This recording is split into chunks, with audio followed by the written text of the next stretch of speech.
Yayo na. Hoy! Hoy! Ano, pre? Tama na, pre! Pre, tama na, pre! Baliw ka! Pre, tama na, pre! Pre, tama na! Tama na, pre! Tama na! Pre, tama na! Pre, tama na! Sigurado ka ba, Gino? Madam, excited na po talaga ako eh. Hoy, Gino! Hayop ka? Ano bang problema mo? Bakit mo binugbog si Mike, ha? Teka, let me explain. Explain na ano?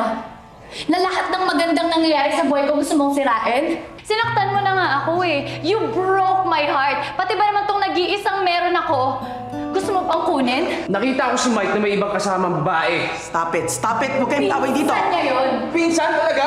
Ganun ka sweet? Pinsan? Ano naman pinsan na magganon? Niloloko ka na, naniniwala ka pa rin, ano? Hayop ka. Ikaw ang manloloko. Niloko mo ko, iniwan mo ko, sinuko mo ko. Ginawa ko lang kay Mike yun dahil alam kong sasaktan ka niya. Hayop ka! Hindi! Hindi niya ako sasaktan. Ikaw ito ang sasaktan.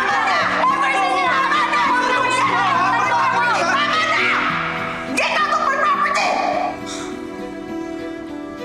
Pasensya na po, madam. My goodness! Oo, ano, namimiss mo na naman. Huwag mo sabihin ko 5 stages of grief ka na naman dyan, ha? Gusto ko lang naman protektahan si Grace eh. Ayoko lang nakikita ako siya nasasaktan. Di sana dati mo pa ginawa. Di sana hindi siya sa'yo nawala, di ba? Babawiin ko siya. Ha? Paano?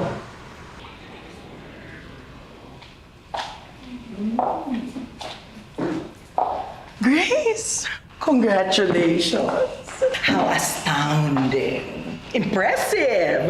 Alam mo ba, marami akong friends na gustong maging clients mo. Thank you sa opportunity. Ang laking tulong po. Ay, yung boyfriend mo nga pala, si Mike, dapat inipitaw natin dito. Nag-break po kami. What? Turns out, tama pala si Gino. He has been cheating on me all along. Well, believe din naman ako dyan kay Gino. Nasaan po pala siya? Hindi siya darating. Hindi mo alam. Hindi po, hindi kami.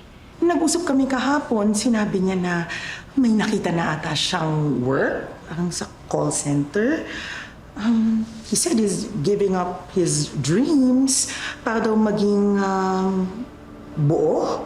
Pero paano pong... Oh, and by the way, you're going to get yung full na fees for this project. Give up ni Gino yung fee niya para daw sa'yo. The impulsiveness of love. Talaga naman, kayong mga youth. You do everything for love, no matter how stupid. Visit ka talaga. Hello? Hello? Hoy! Walang niya ka? Ano bang ginagawa mo? Ano na naman to? Nag-give up ka na naman? Pumunta ka dito, magpakita ka sa akin. Ako mismo bubugbog sa'yo. Ganon? Hindi, paano ba yan? Uuwi na lang ako. Paano? Oo. Hello? Grace. Ano sa'yo? Buwisit ka! Buwisit ka! Alam mo, ang dali-dali para sa'yo talagang mag-give up, no? Trabaho mo, career mo, love for art mo, sweldo mo, i-give up mo. Ang dali-dali para sa'yo sumuko. Kaya kong i-give up lahat para sa taong mahal ko. Humigil ka, hindi nakakakilig. Eh, syempre, ano ba namang laban ko sa Mike mo, di ba? Kaya, ayan, ako na mismo sumuko. So, hindi mo rin ako ipaglalaban. Paano naman kita ipaglalaban kung mas masaya ka sa kanya, di ba? Tinanong mo ba talaga ako kung kanino ako masaya? Yan ang hirap sa'yo eh. Sarili mo lang yung iniisip mo, kaya hindi mo naiisip ano ba talagang nararamdaman ko. Kaya hindi tayo nagkakatuluyan eh. Oo na, sige na. Kaya ako na sumuko. At hindi na kita mabawi ulit. Paano mo naman sabi hindi mo ako mababawi? Teka, anong ibig sabihin? Alam nga namang agawin kita kay Mike. Mga agawin. Paano mo ko aagawin kung hindi naman niya kapag mamayari? Teka, Grace, anong ibig mong sabihin? Tama ka. He has been cheating on me. To be honest, I also have been cheating on myself.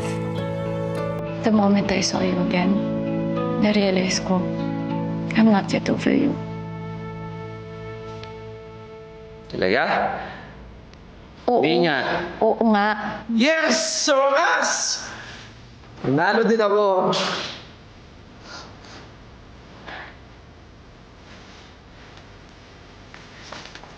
Can we start over again? I promise you. Hindi na tayo susuko. Promise? Promise. Well, nanalo na naman ang love.